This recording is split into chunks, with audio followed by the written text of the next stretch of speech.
What was the creepiest thing that's ever happened to you? Story 1. As a child, I moved around a lot because I was an army brat, and I insisted that every house I moved to was haunted. Nothing major ever happened, just weird noises, opening doors, things being in places that made no sense.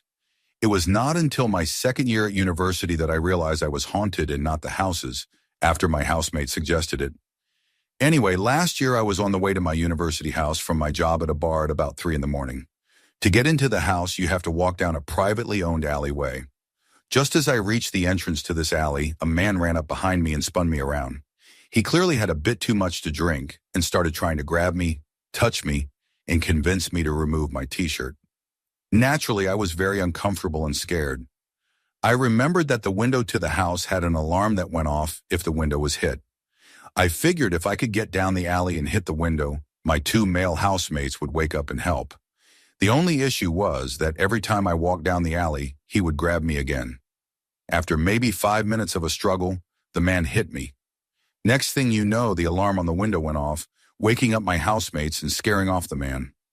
The next day, the police were called. We gave them access to the closed-circuit television footage at either end of the alley, and the man was caught on tape.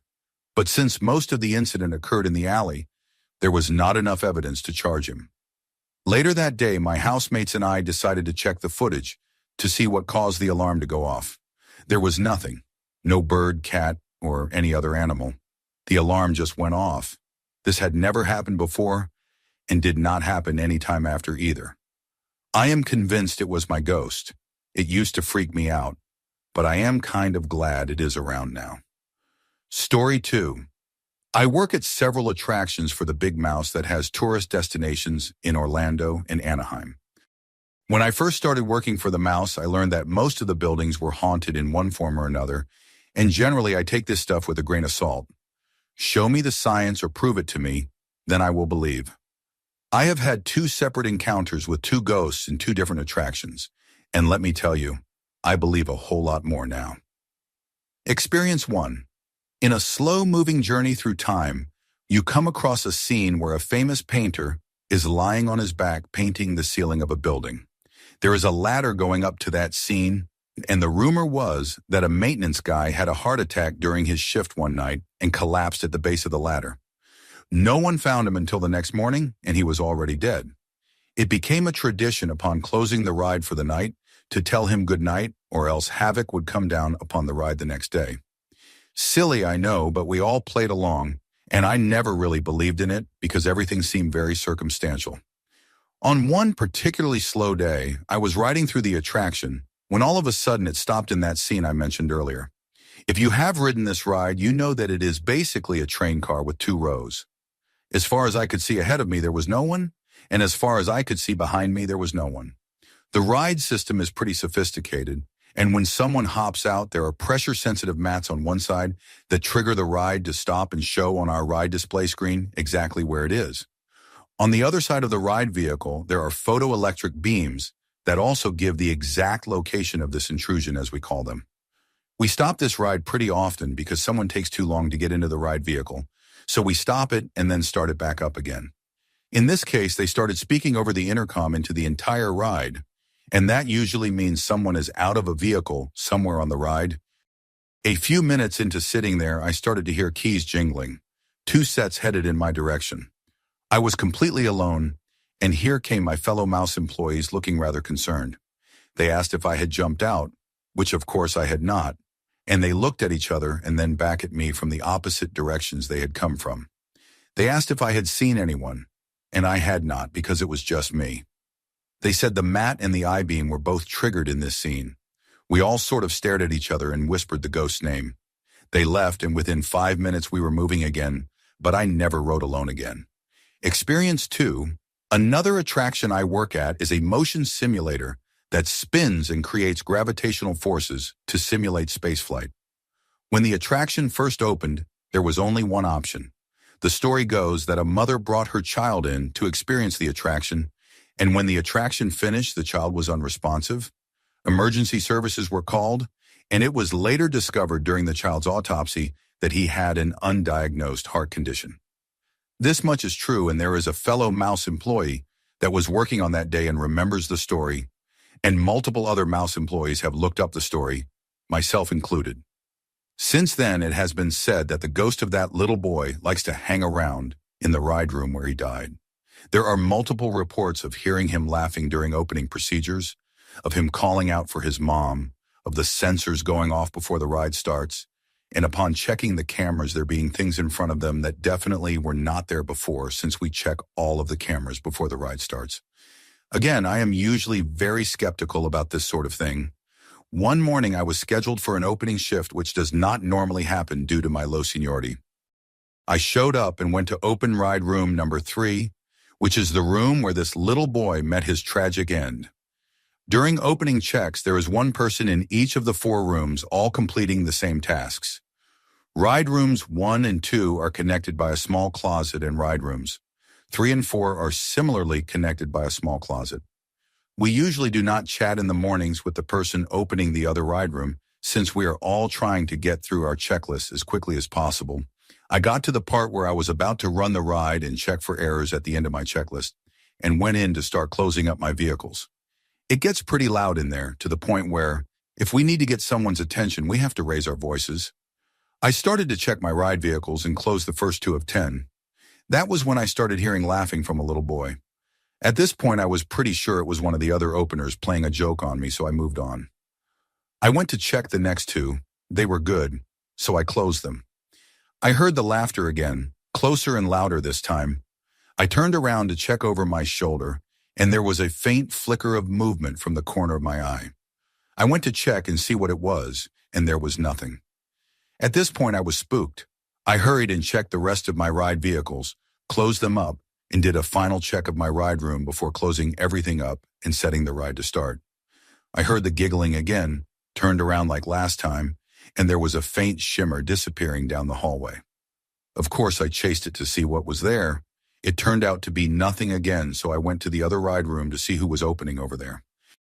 It was a girl that I had worked with quite a bit, and she normally opens and told me she has had similar experiences where it looks like someone is watching you or just out of the corner of your eye, and there is no one there, and that the laughing sometimes gets to be downright creepy. Multiple people have encountered this little boy ghost at various times during the day, mostly under the conclusion that he is lonely. Story 3. I lived in an old house converted into a duplex in Athens, Ohio, which is reported to be one of the most haunted American cities. During the first year I lived in my apartment, I frequently noticed this strange music that seemed to be coming from inside the house. And it is hard to describe, but it sounded like a keyboard or an organ, faint and played in a minor key, and always sounding the same. Regardless, I just assumed it was my downstairs neighbors, and it never bothered me enough to investigate. But it was definitely coming from inside our building. The following year, my original neighbors moved out, and my new neighbor Sarah moved in, and we became friends. One night she was hanging out in my apartment, and the music started up, and she asked me pointedly where it was coming from, and I said I did not know and asked if she had music playing in her apartment. She said no, and we both looked at each other uneasily. Sarah asked me if I ever saw or heard weird things, and I said that other than the music I had not, but the way she asked implied that she had, though she did not want to talk about it.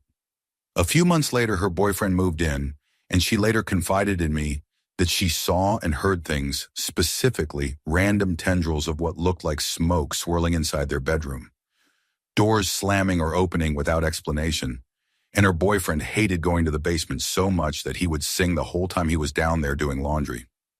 I hated the basement too because it had not been changed much since the house had been built, and there was a creepy room that looked like where you would keep a captive person, though I guess it was where wood had been stored, and I always felt like I was being watched when I was down there. I graduated and was getting ready to move, and I went out of town for a few days, so my parents were watching my cat at their place a few hours away. The night I got back to Athens, I decided to start packing some of my books, the first items I had packed, and I fell asleep and woke up in the middle of the night to a giant crash. I was tired and disoriented, so I assumed the noise came from Sarah's place. The next morning, I went to my living room to find that a giant antique mirror hanging over my fireplace had crashed and shattered into hundreds of pieces. The nails supporting the mirror were intact and still in the wall. After that, I was finally prepared to admit that the place was haunted. I know Sarah saw and heard way more than she ever admitted, but she did not like talking about it because she still lived there. She moved recently, so maybe I will get more out of her now. I never really believed in ghosts, but too many unexplainable things happened, though I never felt unsafe or like whatever was in the house wanted to hurt me or express anger, except maybe at my moving. This story is not even that interesting, but that is how I have found a lot of people's ghost stories to be, since not everyone has some vindictive poltergeist or whatever. I did do some cursory research into who owned the house, and I learned a woman was the original owner, and back then the house was for a single family. She sounded like a quiet woman, a widow who died at an old age, and in her obituary I learned she loved to play music and had founded the Athens Music Appreciation Group. I wonder if I kept hearing her favorite song to play. Story 4. I used to live out in the country way back, almost to the end of a long, dead-end road. And there were only 2 houses that were actually lived in that far down, my dad's and the old lady's at the very end of the road. There was my dad's house, and around it off to the side were a bunch of old medium-sized barns and sheds. I used to let my cat out sometimes, and she would roam around the yard and come back up and paw at my window when she was ready to come in. One night I had done just that, but after a long while I got a little concerned because she usually only stayed out for an hour or 2 tops. But it had been way longer. I decided to go out and get her. I went out through the side door on the house and immediately felt off, like something was there. But I needed to get my cat, and if something was there, I chalked it up to a raccoon or other critter. I grabbed the mag light and set off for the barns, calling for my cat. I found her huddled up in one of the barns, and she did not want to leave, and it was like she was terrified of something and was very stiff when I picked her up. I had not taken but 2 or 3 steps when this light shot across the sky directly over me, illuminating everything, almost like lightning, and it made this odd woo-woom sound as it passed. My cat freaked out and started growling and clawing at me, which she never does, and I actually dropped her because of it, and she took off toward the house as though she were running for her life. I did the same. I have never figured out what that was, and I have read about comets and things like that, but nothing says anything about the odd noise I heard or the reaction my cat had.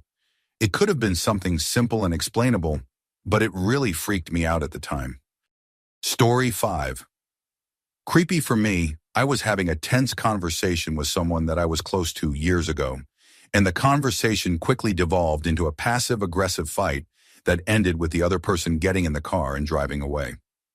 As I started heading back inside, the other person came back, got out of the car, and started our conversation again. But the tone of voice was totally different, and the stance was different, and the feeling in the air was completely off, and I do not know how else to explain it. As the conversation progressed, the other person started saying some nasty and mean things that were completely out of character, and I said, "This is not like you, person," and they said, "What makes you think that I am person?" I remember continuing the conversation and talking to the person for a long time, but I do not remember anything specific, though I do remember becoming more and more alarmed and knowing something was not right. Finally, I told the person to go home, and they complied and left. I went back inside and started telling my sibling about the situation when the doorbell rang after maybe 2 to 3 minutes had passed. It was the person coming back to apologize for the original fight, and they had been driving around town for a long time and did not want to go home, leaving things unresolved. I asked why they had said some of the things from the last conversation, and they looked at me like I was crazy and had no idea what I was talking about. They totally could have been lying, but that whole situation just felt dark, and it scared the hell out of me. Story 6. When I was in high school, my girlfriend's parents would let me stay overnight on the weekends, so long as I slept in their recreational vehicle that was parked in back of the house. I had done it multiple times, and my girlfriend would come sit outside with me for a while until she got tired, and then she would go inside to fall asleep, and I would listen to my Walkman while I tried to fall asleep. I remember one night I was having trouble falling asleep, which was not unusual for me, but as I lay there, I started to notice an unfamiliar background noise, and when I removed my headphone, I realized that it sounded like people outside the recreational vehicle were having a loud discussion, but the number of voices started to multiply and get louder and louder until it was unbearable. I searched round and round, peering out the windows, but nobody was there. And I was very shaken at this point and decided to run into the house and sleep in the living room and try to explain myself in the morning. But the problem was that every time I got about 6 feet away from the recreational vehicle, there would be a flash of white and I would open my eyes and find myself back in the recreational vehicle. Now I was nearly having a panic attack, so I called my girlfriend on the phone and she could hear how terrified I was, so she told me she was coming outside to get me. I heard the back sliding door of her house open. I heard her walk across the deck, down the steps, across the garden stones, and finally her hand fumble on the recreational vehicle door. But when it swung open, no one was there. Now I was pretty much in tears when I suddenly felt the presence of something behind me, and I turned around and found this massive red aura hovering there, and I was overcome with this immense sense of death and dread and felt like I could not breathe, like I was being strangled. I remember feeling like this aura or energy was killing me, like absorbing my life force, if that makes any sense. I dropped to my knees and realized that if I did not break free real fast, I was most certainly going to die. And I do not know where I found the strength, but I willed myself back to my feet and slammed the recreational vehicle door open and bolted for the house. This time I actually got inside. I hollered for my girlfriend and she came downstairs with her mom to much confusion. I explained everything that had happened, getting especially angry that my girlfriend never came outside like she had promised, and she said that we never spoke on the phone and she had no idea what I was talking about. But when we compared our phones, mine showed a 1 hour and 25-minute conversation completed to phone, while hers showed nothing. That was when she and her mom started taking me seriously and began to look quite scared themselves. The rest of the night was uneventful, and her mom let me try to sleep on the couch. But try as I might, I could not. And every time I closed my eyes, I would see a small circle of intensely burning white light. Story 7. I do not smoke, and I do not have many friends who do, but I keep several ashtrays at home just in case. So one day about a year ago, I was looking for some papers, and I found one of those ashtrays in one of the cupboards, and it was completely empty and quite clean, by the way. I was pretty busy that day, so instead of putting the ashtray back in the cupboard, I just laid it on the kitchen table and went to do some repair work in the garage. I returned inside the house about an hour later, and the ashtray still lying on the kitchen table was filled with cigarette ash with no cigarette butts, just ash. I felt a faint scent of cigarette smoke in the house, definitely not as strong as I would have expected judging by the amount of ash. Like I said, the ashtray was definitely empty and clean when I found it and put it on the table. I took a kitchen knife and carefully searched the entire house and nobody was there. And I checked all the doors and windows and they were locked. Then I searched the house again, checking whether any cash or valuables were missing, but everything was there. I called all my friends, even non-smokers, and asked them whether they happened to drop by my house that day, and they all said no. I also inspected the locks for damage, but there did not appear to be any. I changed the locks just in case and had trouble sleeping for days afterwards. I actually stored the ash into the bag, and I still keep it in the drawer just in case, though I doubt it will actually resolve or prove anything. The day after that bizarre incident, a murder took place in my neighborhood when a mentally disturbed girl with a history of substance abuse stabbed a convenience store cashier to death following an argument over a pack of cigarettes. It is very likely unrelated, but sometimes I wonder. I do not keep spare keys in the yard or in front of the door, anything like that in case someone is wondering. Story 8. We lived in a house a few years back, and random things would just go missing, and then they would turn up somewhere else. And we never really thought hard on it because they were never expensive or important things. So because of this, none of us ever mentioned it to each other. Fast forward and my mom loses an earring. Not a huge deal, but it is a nice dangly pair she wears frequently. Maybe a month later, I come home and find it perfectly laid out in the middle of the ground at the end of a high-traffic hallway that has 3 doors at the end. I take a photo and show my mom when she gets back, give her back her earring, and we discuss the oddity. I mention that lately I have been misplacing random inconsequential stuff like staplers, and she looks at me and goes, "That is weird, me too." Our housemate gets home, and we mention it, and he goes, "Oh man, so weird. My razor vanished for a while, and I found it back on my sink one day. So basically, we are all convinced there was a friendly ghost attached to that house that just misplaced things to let us know they were present. Story 9, I had a span of time where multiple things happened to me. Not much, since as I am in college now, but here it goes, and here are a few stories. Some are related, and all happened at the same house. When I was in 6th grade, my friend was over my house, and we were taking turns playing the PlayStation, and I was lying on my bed as it was his turn. The lights were out, and it was about midnight at this time. As I was laying there, I noticed from my left peripheral that there was someone there, and I saw a face, an all-white face with blacked-out eyes, and quite similar to what Michael Myers' mask looks like, but with no hair. This face started to slowly turn in and look at me, getting closer and closer, and I jumped up quickly and turned the light on, and then there was nothing. I was freaked out for the rest of that night. A few years later, I believe I was in high school and I was playing Xbox and my mom was sitting on the computer. I was playing Call of Duty Zombies and she was playing a dice game, so I can be certain this was not from that, when both of us heard a very loud man say, "I am home," but dragged out. We both just looked at each other wondering what the hell had just happened. Later that night, my mom was in her room just petting one of our cats. And as she was petting him, she was saying, "Hi, Vadi. His name is Vader." And after she said this, she said that someone mimicked back to her hi, almost as if she was being mocked. A few months later, once Halloween approached, we had seen something else, and we had our house all decorated, and it looked pretty scary. Scary enough that I decided to use my uncle's camera to take a picture of our house.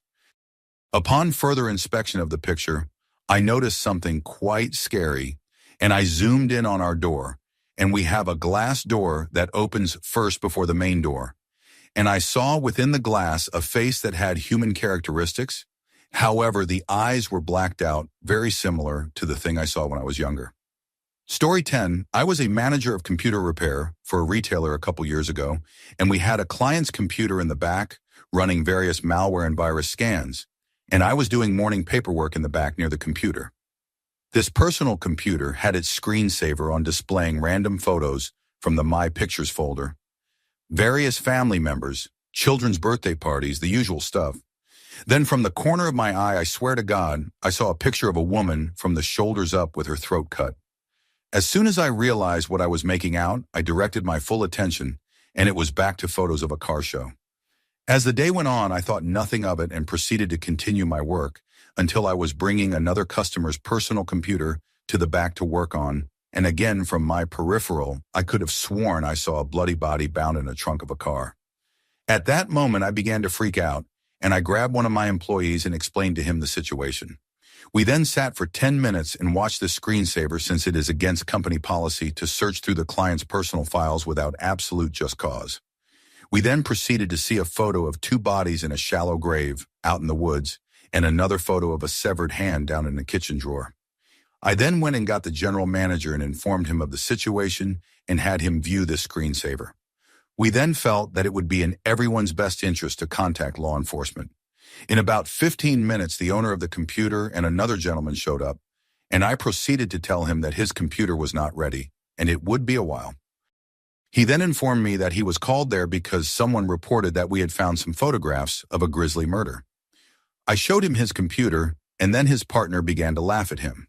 Apparently, he went against police policy and took some of his work home with him and had never noticed his work photos were being used as a screensaver. Story 11, I used to drink with my ex's mom's ghost, so I am really good friends with my ex's cousin, and he used to house watch for his family who lived out of state, and their spare house that he watched had an indoor pool, so of course we had to drink there all the time. My ex's mom had some serious alcohol issues and died of intoxication on that property about 15 years prior to this. A lot of people we brought over there claimed to see the ghost of Debbie, but I had not seen her yet. Well, until the day I broke up with her daughter, and that night Debbie slammed a door right in front of my face. I instantly knew it was her, though I was not scared at all. I knew she should be mad at me because I left her daughter to hang. About a week later, I was going to meet my friend over there to chill, but he told me to just let myself in because he was a bit behind. So I ended up pouring myself a drink and sat down at the grand piano. For whatever reason, I felt the need to tell Debbie my side of the story and let her know that I really did love her daughter. and it really was both of our faults why we had to go our separate ways.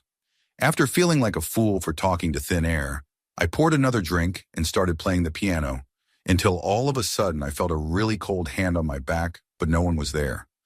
I felt really comforted by this though, as if she put her hand on me to let me know she understood my position.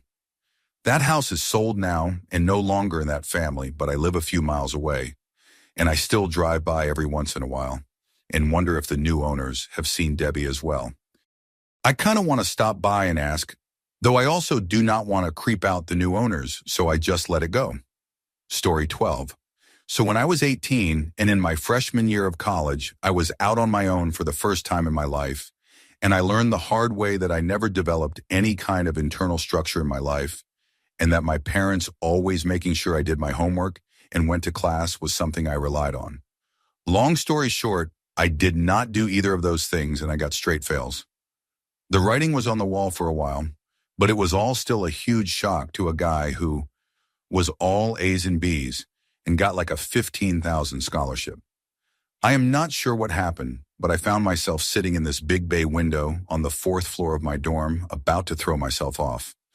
I was ready. I had to convince myself that I was never going to be the person everyone had expected of me, that I was worthless and good for nothing. I had not exercised for 3 months. I had isolated myself from all my friends. I leaned forward and I swear I felt a tugging at my shirt pinning me in place. I knew I wanted to, I had to, and I could not face my parents as a failure. But something kept me on that ledge until some passers-by saw me and had the resident assistant come and talk me down. It probably was self-preservation kicking in, but I swear it felt like every bit of me wanted to be human jelly on the concrete. Whatever it was, I am glad it was there. I am doing a lot better now, and I hope whatever it was is still out there, stopping people from making the ultimate mistake. Story 13, I have posted this before in plenty of Ask Reddit threads, so if this seems familiar, it is probably because you have read it from me before, and I just like to keep my experience out here. I wrote it out and explained every little detail like a story, so I could best explain what it felt like to be out there when this happened. And this is not a no-sleep story or creative writing. I understand if you do not believe me, I would not either if I had not seen it myself. And that being said, let the copy-paste from my previous comment begin. This is going to be a bit out there for most people, but what I am about to type out is true and actually happened to me. And if you choose not to believe me, that is fine. I would not expect you to. Just do not be a jerk about it. This all happened around late May to early June in 2017. I live out in Kentucky and have been here my whole life, and I saved up some money and bought my first AR-style rifle, a Ruger AR-556 for anyone who cares. I had wanted one for a while but never had the money to get one, so as soon as I got a chance, I grabbed it. I needed to sight in my gun after I bought it. My family owns over 20 acres of land, so I do not go to gun ranges around here because first of all, people are dumb, and our local one has bullet holes in the ceiling, and second, I prefer shooting on our own land. I had managed to get a Magpul D60 drum magazine at Gander Mountain because they were having a going out of business sale, so I guess really I was going to sight in the gun and test out the magazine's reliability. I barely had the magazine out of the box and had not gotten a chance to shoot it yet, but I looked up a bunch of reviews and could not ever find one that had the problems mine did that day. This is where things start getting a bit odd. My family has owned this land I shoot on for decades, and nothing weird has ever happened out here that I know of, and I have taken people to the spot this happened at, and nothing has recreated the feelings I had that day. I grabbed my gun, the drum, and 20 rounds of ammo, and went outside to cross over to our field. To get to the field, I have to go through a barbed wire fence and about 300 foot of wooded area. The moment I crossed over the barbed wire, something felt off. I have been over there 1,000 times before, and like I said, nothing weird had ever happened down there. And I have never had any weird experiences there. Something just felt off that day, like something wanted me to leave. I kept going though, because nothing had ever happened out here before. I just thought maybe I was being paranoid, or the wind and air pressure were just right to give an eerie feeling, so I walked on deeper into the woods.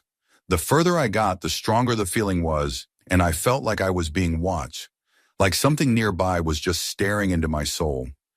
I kept going. I got halfway, and this feeling was borderline unbearable. I stopped dead in my tracks and thought to myself, something is off. Like I have said 1,000 times, nothing like this has ever happened before. I knew something was going on now.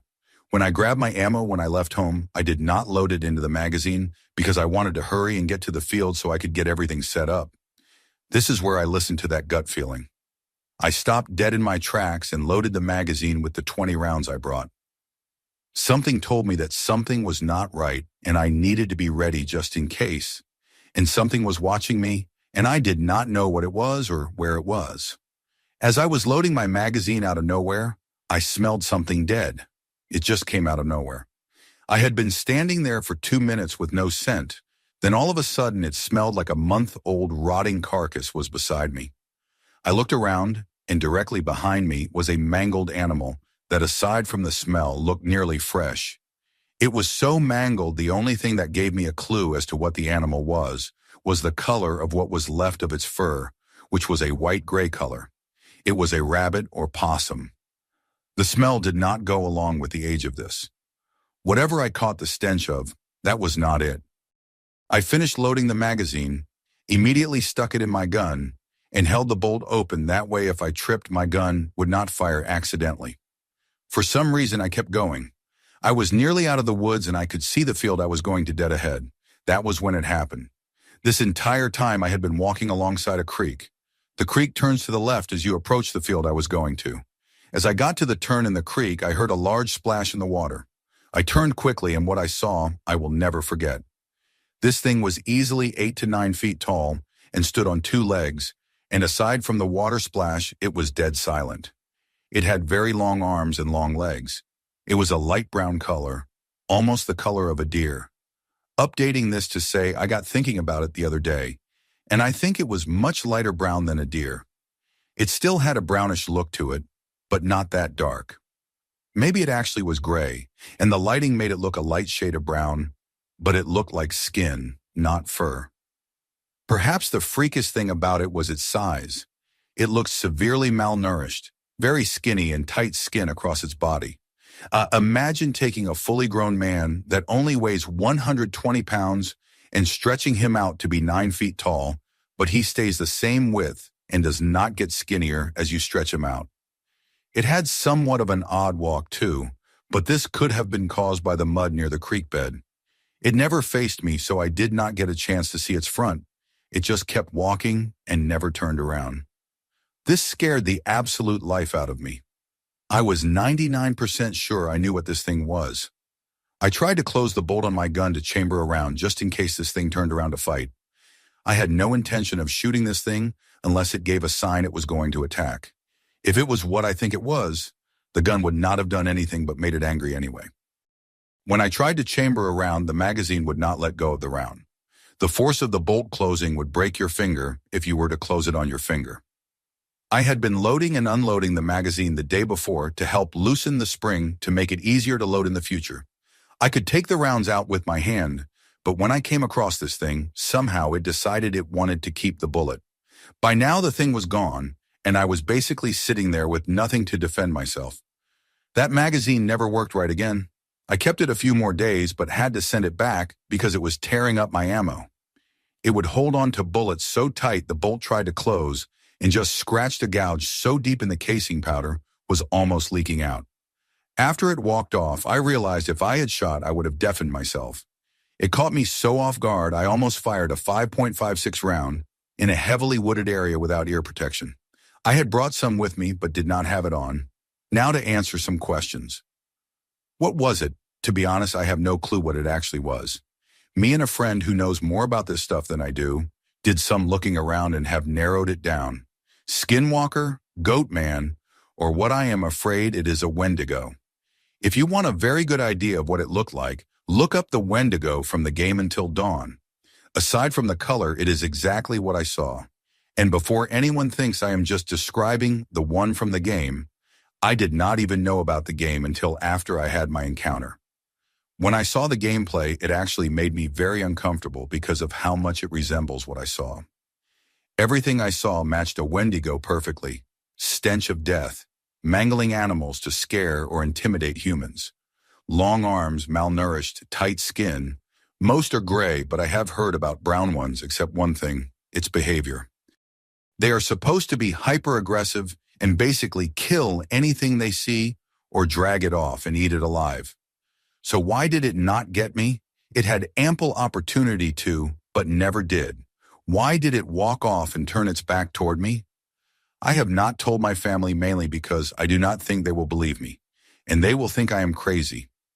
I think my dad could have possibly seen it or something else at one point too. Before I saw it out of nowhere, he started burning sage around the house, saying that he liked the smell, even though he has never said he liked it before and has never burned it here before. Now for some info about the land. In case anyone did not know, the Wendigo is a Native American legend. They are a human who resorted to cannibalism, and a Wendigo spirit took them over after they ate and turned them into this monster. I live in Kentucky. There were and still are Native Americans here. I find tons of flint every year on my family's land, the same land I saw it on, and an occasional arrowhead. They were definitely on my family's land. My mom has a lot of Native American blood in her, so that means I have some too. And now for the most important part of the story, me and a friend who I have told the story just realized 2 weeks ago that there is a Trail of Tears site less than 5 miles away. Just checked, it is actually just over 2 miles away from my doorstep. It is entirely possible this thing could have come from that. Story 14. This incident happened to my aunt and uncle, who are very straight-laced, wholesome Christian types, and it was the mid-1990s and they had just been married. They were looking for their first place together and were on a budget as both had just gotten out of college. They found an apartment that was affordable and made an appointment to check it out. When they arrived, they noticed the apartment building was adjacent to an old cemetery, and the woman showing the place mentioned that previous tenants had mentioned strange activities in the apartment, drawers being opened, doors slamming shut. But overall, the incidents were few and infrequent, if you believe in that sort of thing. They did not think much of it, and they were not the spooky type, being Christians and all, so they went ahead and got their first place. She said as soon as they got in the apartment, they noticed things being moved. Drawers opening and closing, items gone missing or moved. She said there were incidents almost daily, but that they just tried to ignore it. The third or fourth day they were in their new place, my aunt had just showered and had crawled in bed next to her husband as he had showered before her. For your information, my uncle usually leaves the room when my aunt recounts this story, as it is too creepy for him. So my aunt had just crawled into bed, and my uncle was above the covers reading the paper. She was exhausted and closed her eyes to start relaxing before sleep. She says her husband then turned to her, not saying a word, and started giggling and poking at her like a playful kid kind of thing, then started grabbing her arms and legs. Sort of play wrestling, if you will. "What are you doing?" she exclaimed, to which he did not reply. And she also said he had an odd look on his face that she had never seen, and it was just out of character. He then rolled off the bed, manically giggling, and rolled under the bed and started pushing up on the box spring from under the bed, and she described it as almost taunting. Then in a loud voice she yelled his name and asked again, "What are you doing?" She then heard my uncle's voice say, "What is it?" And she hopped up and found her husband in the living room with his feet kicked up reading his paper. They immediately packed a few things and went to a hotel. They never spent another night there and got out of the lease and only returned with family and friends to pack up. Story 15. When I was 11 or 12, I was in my room listening to my parents arguing upstairs, and I was so mad because they were always fighting, and at the time I just wished they would divorce. So I was standing with my back to the wall facing my bed. Suddenly all my anger turned into this primal terror, and fight or flight kicked in. I had no idea what I was running from, but I ran for my bed, or at least I tried to. I only made it a couple steps before I saw a wisp of black shadow out of the corner of my eye, and felt something grab a fistful of my hair. Since I was running, it caused my head to be yanked backwards, so I was looking at the ceiling. I recovered pretty quickly and made another dash for my bed, where I stayed until I built up the courage to leave my room. A lot of paranormal things happened in that house, but that was the scariest for me. I also worked at a chemical plant a couple years ago as a cleaner. People died out there sometimes, one guy actually within a month of me starting there. There were rumors of certain buildings being haunted. On my first day working alone, I was cleaning the basement of my assigned building. It was very quiet down there, and people rarely came down, but you would always hear if someone was there, because everything echoed loudly. On this day I was down there alone. I dragged some of my supplies from the janitor's closet over to the women's washroom, turned on the bathroom light, put up my sign, and went for more supplies. When I got back to the washroom, the light had been switched off. I thought I must have bumped it on my way out, so I switched it back on and made sure to keep my distance the next time I walked out. I came back to find the light again switched off. The basement already had this creepy feeling, so I was a little spooked. I thought someone must have been trying to prank the new girl, but it was weird that I did not hear anyone walking around. I mentioned it to a couple coworkers later, and they immediately told me my building must be one of the haunted ones. I am a pretty big believer of the paranormal, but I always try to find a logical explanation before jumping to that. But since I have had so many things happen, I cannot explain. I decided to download a Ghostbox app on my phone. I decided to try it out at work a few weeks later. I waited until I was cleaning the women's washroom in the basement before opening the app. I put in my headphones and started asking generic questions like, "Is anyone here?" I kept hearing the same thing come through over and over. It sounded like Ellen or Helen. I kept cleaning, just listening to the ghost box and not talking.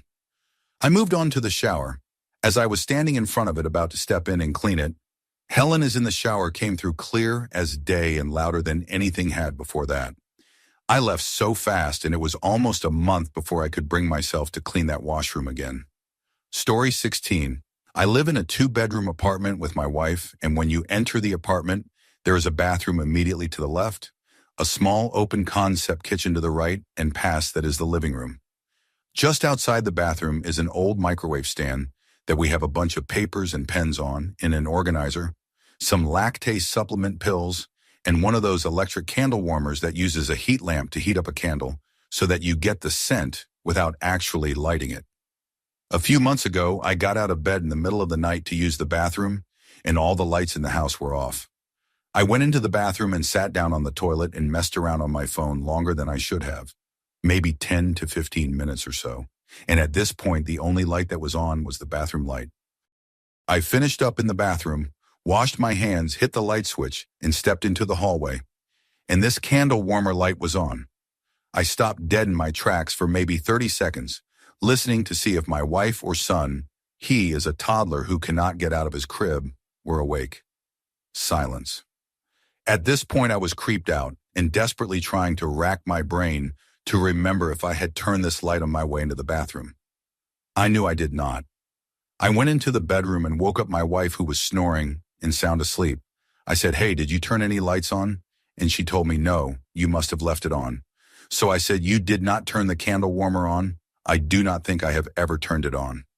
She woke up and we both went into the hallway where this thing was glowing. She said, "You are messing with me. You turned this on." I insisted that I did not because I knew I did not. We decided to check it out.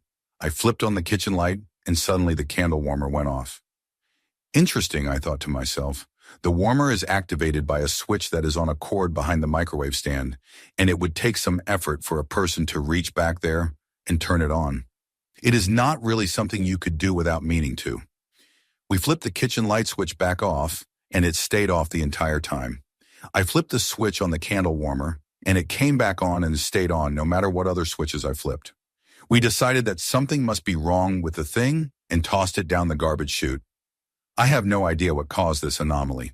I am a pretty militant atheist, but this legitimately creeped the living life out of me.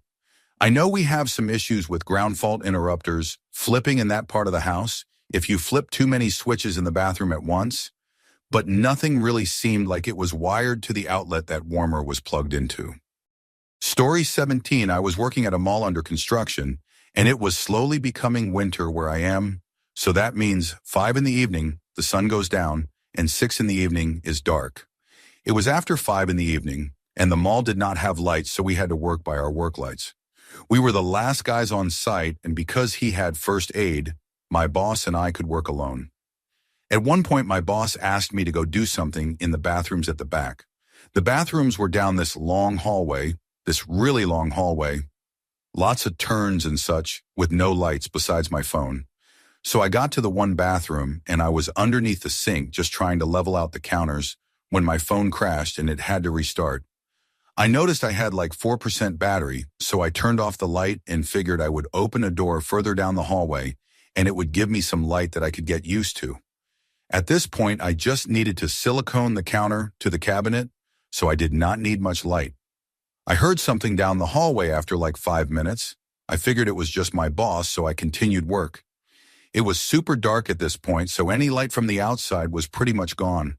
I looked over to the doorway, and I am under the sink across the room, and in the doorway I could barely make out a huge person standing there. My boss was 5'6", so it was not him. I laid there pretty freaked out, and then the figure moved and I asked if someone was there. Then I heard running, pitch black, footsteps hurriedly running away from me. I freaked out, so I went to call my boss because he was like 10 minutes away from me, and I did not know where he was at the time. But my phone had died, so now I had to make it back to my boss, but there was someone in between me and him because the dude ran off away from the door. That walk back to my boss was probably one of the freakiest things because I was expecting someone to jump out and stab me. I made it back to my boss and he said, "Oh, you are finished," and I told him my story. So he told me that we could just finish up tomorrow, and we decided to leave. We packed our tools and brought them with us. The next day there was a toolbox meeting for all of the trades to attend, and some toolboxes had been stolen as well as copper pipe. The door that I had opened for light the previous day led to an area where there were a lot of heating, ventilation, and air conditioning units. However, the area was not very sealed off. You could walk in off the street. What I think happened is some dudes were stealing copper pipe in that area, and when I opened the door, they got spooked. So someone came in to check it out, and when they heard me ask, they booked it and went into the mall. When I left, they must have had another guy come in and help get some toolboxes because a big one was missing. I was super out of shape at the time, and I was recovering from a dislocated pelvis that had been set recently, so it freaked me out, because if that dude fought me, I would have died immediately. Story 18.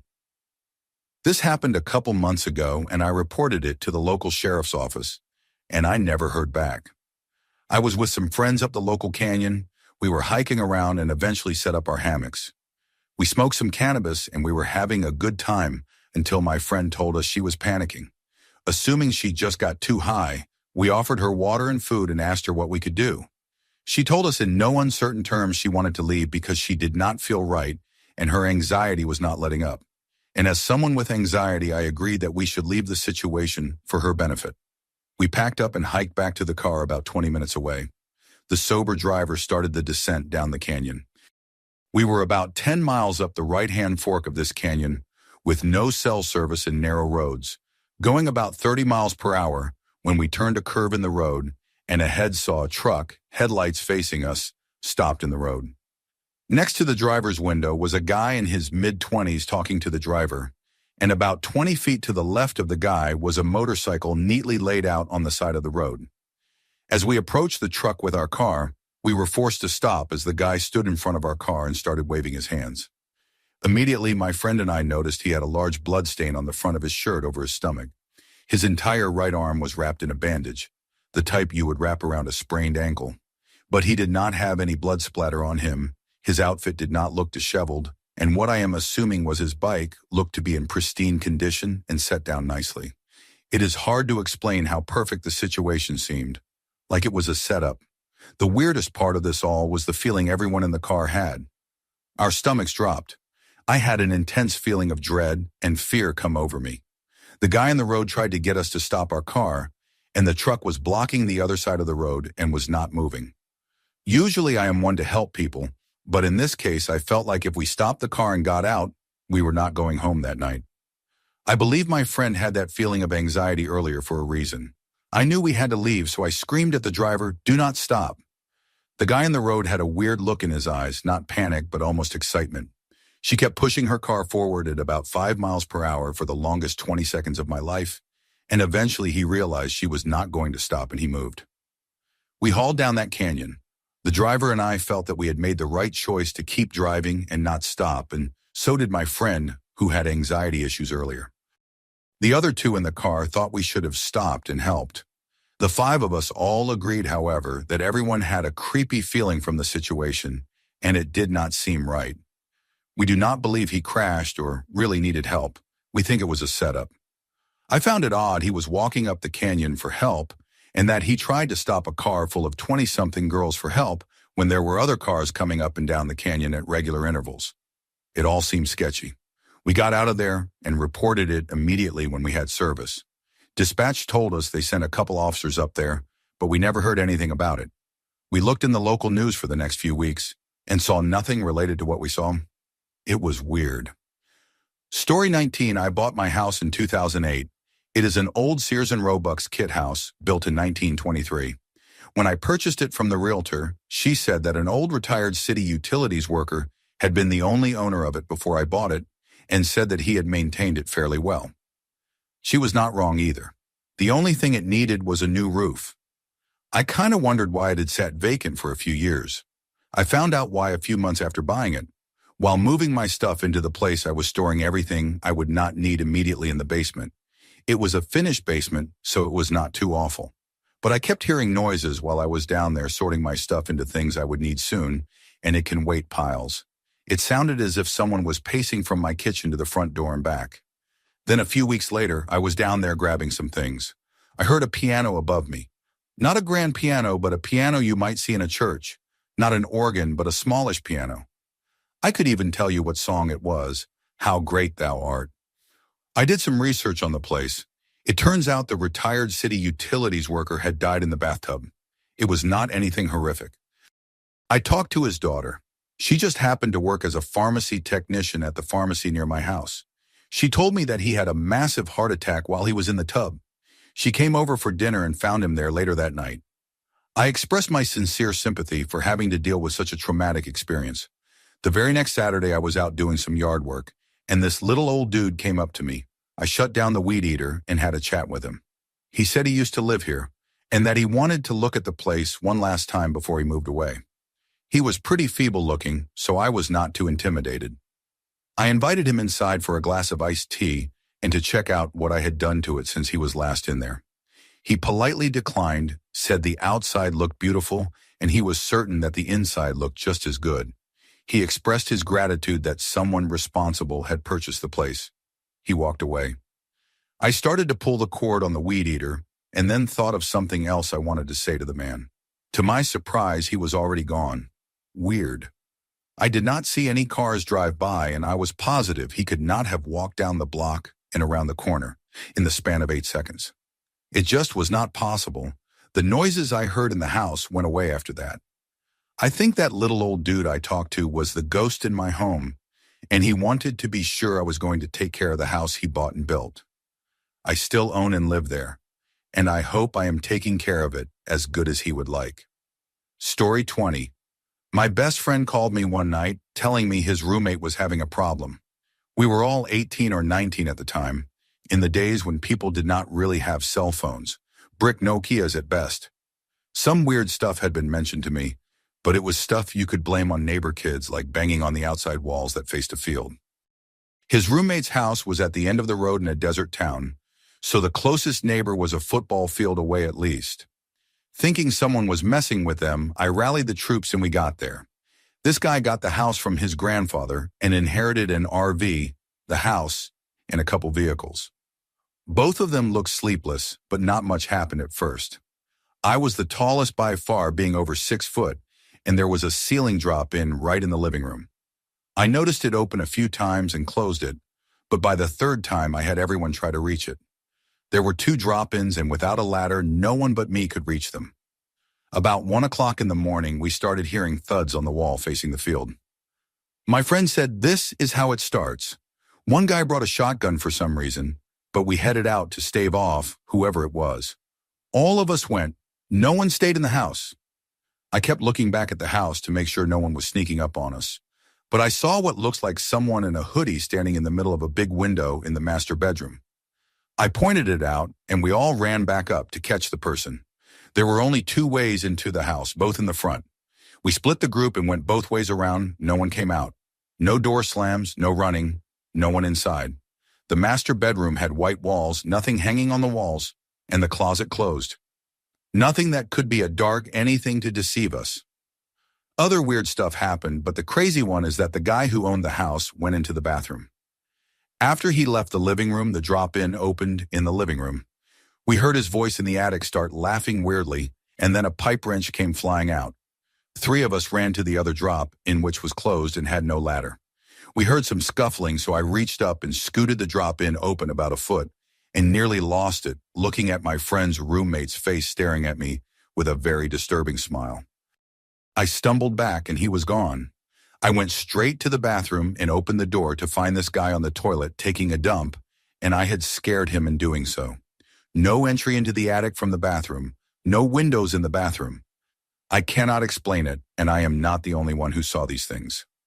Story 21. My husband, kid, and I live out in the middle of nowhere on a plot of land that is about 100 acres. I would say probably 95 of those acres are wilderness with ATV and hiking trails that we and several of the previous owners created by exploring. We use that land for camping, hiking, and hunting. We like to find a spot, clear it a bit, and camp overnight. There is so much space we have never stayed in the same place twice. We have seen some kill sites, both old and fresh, lots of animal tracks, places where deer bed down, and so on. I have even spent a lot of time hiking solo while the kid is in school and my husband is at work. Whether alone or with the family, we always carry a firearm for protection. A few weeks ago, we decided to load up our camping gear and start a new trail.